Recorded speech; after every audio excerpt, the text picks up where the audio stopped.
Google से लेकर Facebook तक की सबकी आएगी शामल। इनके हाथ से निकलने वाली है पैसा छापने की मशीन। यूजर्स की सेफ्टी के लिए सरकार के नए digital personal data protection rules पेश किए हैं। इसकी वजह से टेलीकॉम कंपनियों, स्टार्टअप और बड़ी टेक कंपनियों की मुसीबतें बढ़ सकती हैं। वो कैसे, ये पूरा वीडियो देखिए। अब चाहे गूगल हो या फेसबुक, सब पर रूल्स का असर देखने को कैसे मिलेगा ये भी समझिए। डेटा चोरी के मामलों पर रोक लगाने के लिए सरकार ने ये पूरे कदम उठाए हैं।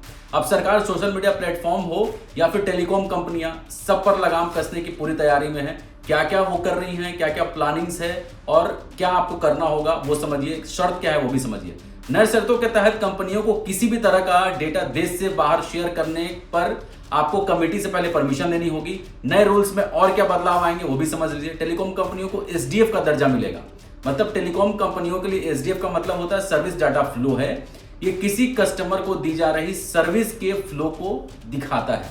इसमें किसी कॉल से जुड़े वॉइस डेटा का फ्लो, किसी वेबसाइट से स्ट्रीमिंग डेटा शामिल है। ये सारा जो है वो नए आपको जो रूल्स बने हैं उसमें है।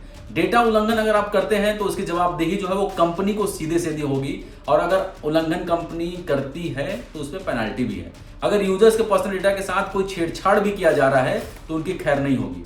अब उसके साथ ही सोशल मीडिया कंपनियों को कुछ डेटा भारत में भी रखना होगा। कंपनियों को सर्वर भारत में भी लाने पड़ सकते हैं। इसके अलावा स्टार्टअप कंपनियों के लिए कंप्लायंस का कॉस्ट भी बढ़ सकता है। मतलब इंस्टीट्यूशंस के लिए नई गाइडलाइंस, डेटा कलेक्शन के परमिशन के लिए डिजिटल टोकन का इस्तेमाल किया जाएगा।